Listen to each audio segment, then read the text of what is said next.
Doug Ford and the Conservatives posted Ontario's new budget today, and Ontario is now the most in-debt sub-sovereign nation in the world, with a deficit that is 35% larger than when Wynne was premier, with this year's deficit being the largest non-COVID deficit. And if you're seeing my face, I'm sure you're expecting me to tear Doug Ford to shreds over this deficit, but we should talk about that. Because while yes, arguably this deficit is kind of boring and not really doing much for affordability for the citizens of Ontario, a deficit in and of itself is not a bad thing, especially when there is a slowing economy. So we shouldn't be critical of a government having a deficit. Instead, we should be critical of what they are spending that money on. Because as the economy is weakening, Ontario is going to triple its deficit, and this is going to be used to bolster the economy. It's a good thing, generally speaking, with the projected deficit coming in at almost $10 billion. One of the main issues of this budget is that healthcare is only getting a 1.3% increase, which is well under the over 3% inflation that we are experiencing. This is effectively a cut to healthcare. And while the government is spending money trying to connect people to healthcare teams, one of the things that they could do that would be highly effective is to allow for nurse practitioners to be able to charge OHIP. This would expand the amount of access to healthcare in our province. If you've seen those ads on the TTC where you can pay for healthcare access, that's for nurse practitioners. They cannot bill OHIP. If they could,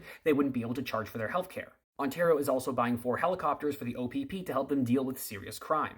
And even with this massive spending and deficit, there are no new affordability measures beyond what has already been announced. Although the government is setting aside $27 billion over the next 10 years for highways, but no specific costs for the Highway 413 have been mentioned. The government also says they are planning on providing drivers with an opportunity to lower their premiums, but this is sounding kind of concerning to me. Especially with auto thefts on the rise, it makes me wonder whether or not stolen vehicles will be one of the things impacted. Although that is just entirely speculation on my part. When a government has a deficit, it means that they are injecting money into the economy. That's a good thing. The problem is that Doug Ford's deficit isn't doing anything for any of us. I'm not calling for Doug Ford to balance the budget. I'm not saying that having a deficit is a bad thing.